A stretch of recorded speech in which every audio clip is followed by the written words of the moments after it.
Well, good morning, everybody. Welcome back. Sunday morning, and we're back on the Barracuda now. So we got plenty of parts. We've got an EFI fuel system complete kit from Holley for 67 and 69 Barracuda. We've got a shifter, but before we get to any of that, we need to finish what we started. We got to get this 4L60E transmission completed. So what do we have to do? We've got to put our new tubing nuts that came in from Summit, get that all connected to the auxiliary transmission cooler. Then we've got to get this thing wired. I got two sets of instructions here. I've got the Terminator wiring from the transmission harness, as you saw from Holley. We got to get that part wired in, and we've also got to get the neutral safety switch in. That part was on the instructions that came from Silversport Racing. So we're about to get started. I'm going to get this cooler cinched up, get the tubing nuts on it. Again, spoke to Zach at Silversport. He said you don't have to run it through the radiator. We've already got our cooler mounted. We've already got our cooler lines routed. So now we're going to go get this thing cinched up, and then we're going to be doing a lot of wiring. And then, hopefully, by the end of this day today, maybe we can get this dipstick I bought from Summit for a 4L60E transmission. Don't really like the idea of this chrome piece. I wish this was black, but we got to make sure it fits. So let's get started.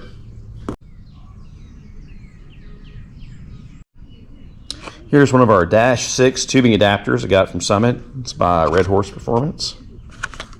Part number 3000-06-06-2.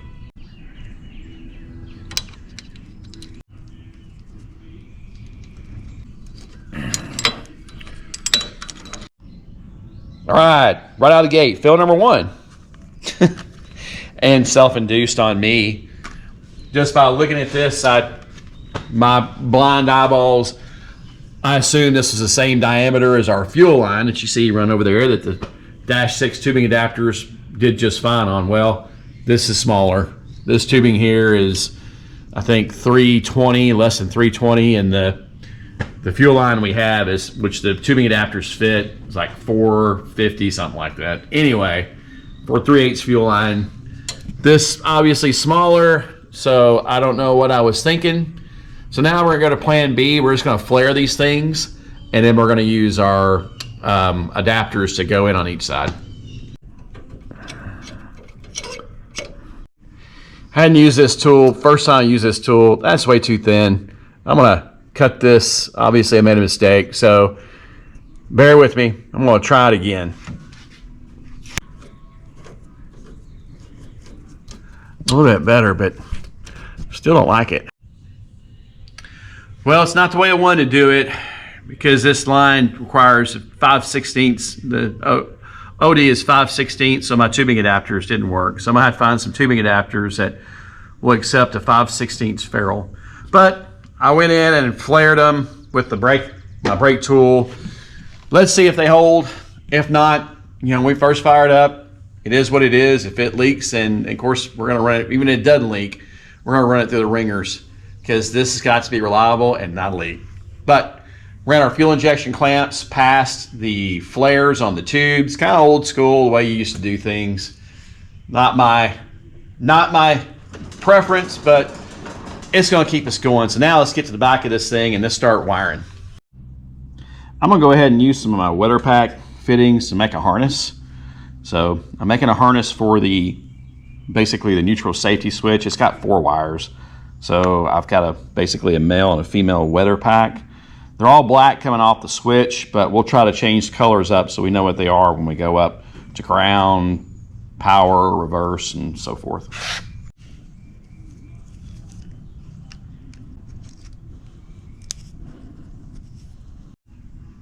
All right, well, we got our weather pack, the female weather pack on, and we've left our letters on here. Trish did a good job of putting the letters, what they are.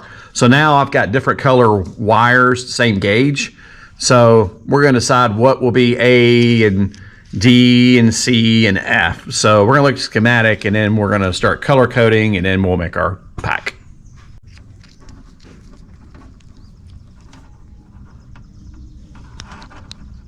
There it is. We have ground. Now we've got everything set up, getting ready to plug it in, and we put it all in our Summit wire wrap. It's partner sleeving wire wrap, 3/4 by 6 foot. So now we're gonna get this thing plugged in and then run it up to the front of the car. All right, now we're just gonna kind of run this down here and see where we want everything to land.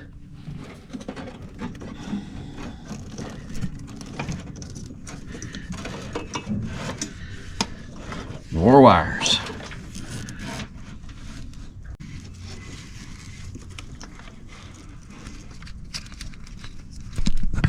There it is. And we're hooked up. Okay, I think what we do is we tie wrap.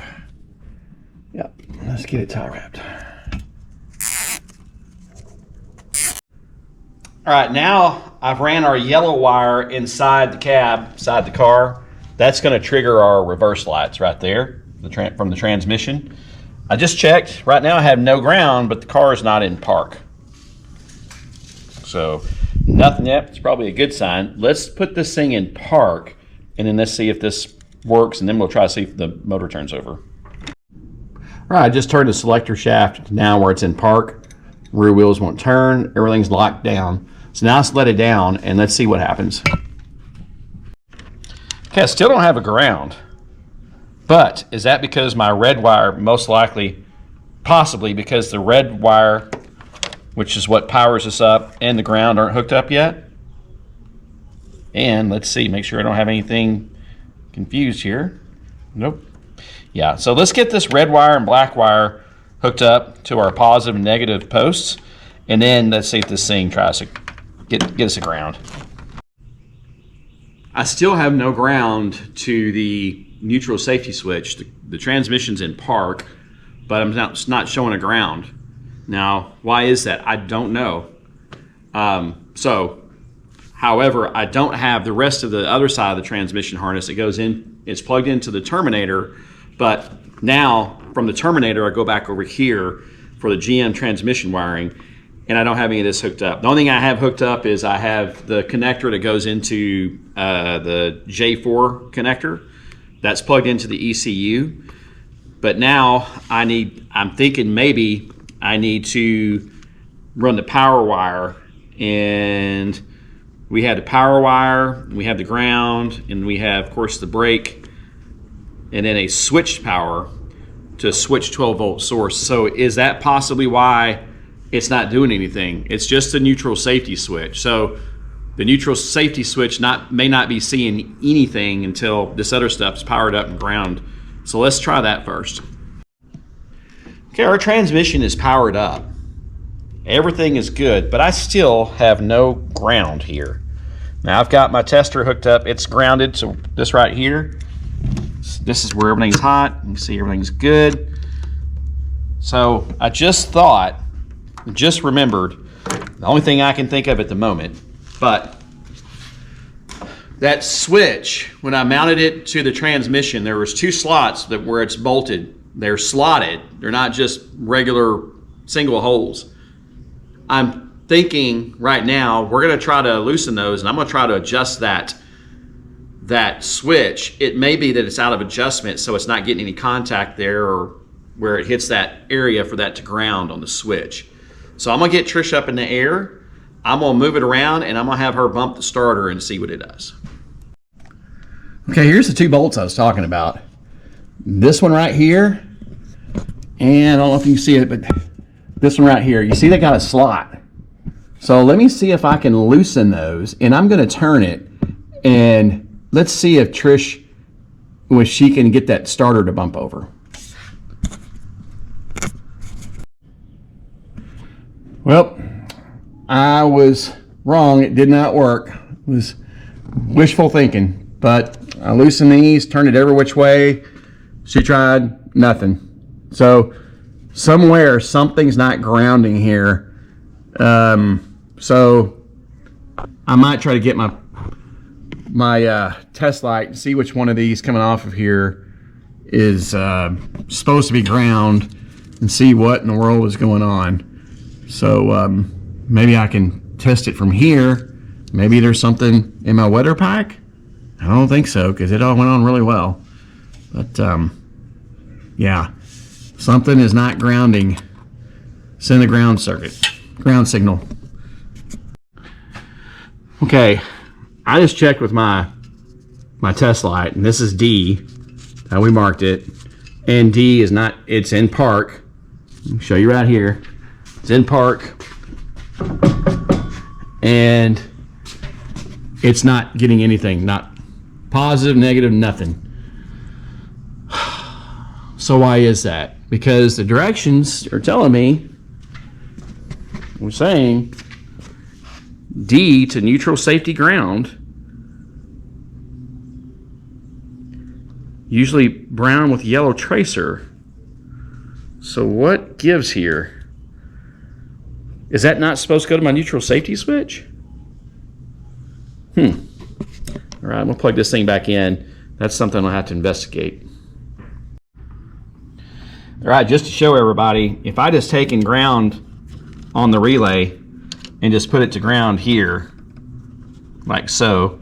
Go ahead, honey. Yeah, so starter's fine when we do that.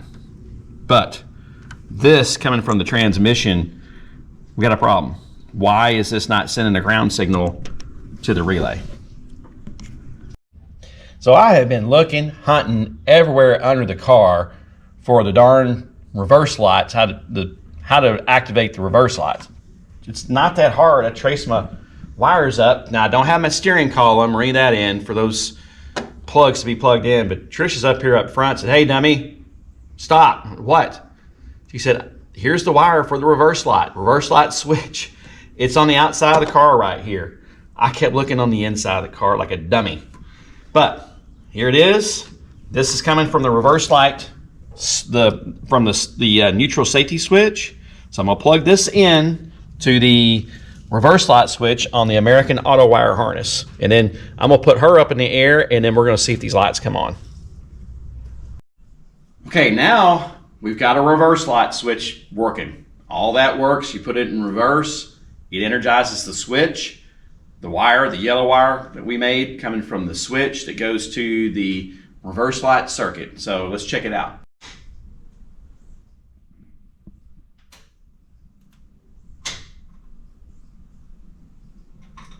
Okay.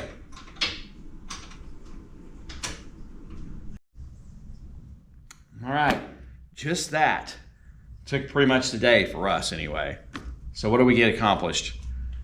We have the switch connected, it's all wired, but there's issues. We've also got, from the Terminator side, we've got everything wired exactly how they say to do a GM transmission. Very straightforward, very easy. Very, very easy. Now, here's the problem with reverse lights.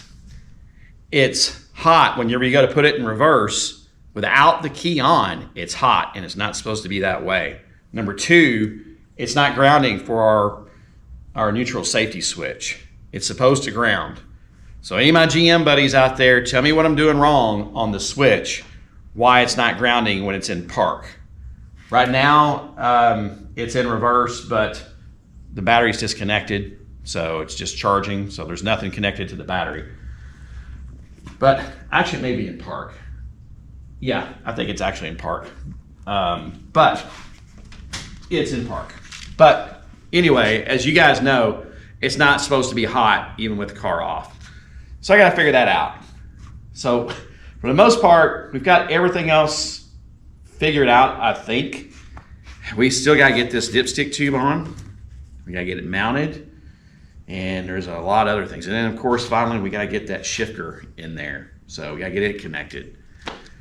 So anyway, we're gonna do that stuff tomorrow. But this is part of the wiring of the 4L60E from Silversport Transmissions. Again, they've been very helpful. Those guys are fantastic, and I did verify with them. I'm new to this, but I don't have to have a speedometer cable. So it's already hooked in through the Terminator, which talks to the Dakota Digital through the BIM module. I mean, I absolutely love it. So tomorrow we'll be back on this car. But anyway, if you hadn't already, please like, share, and subscribe, and have a great day.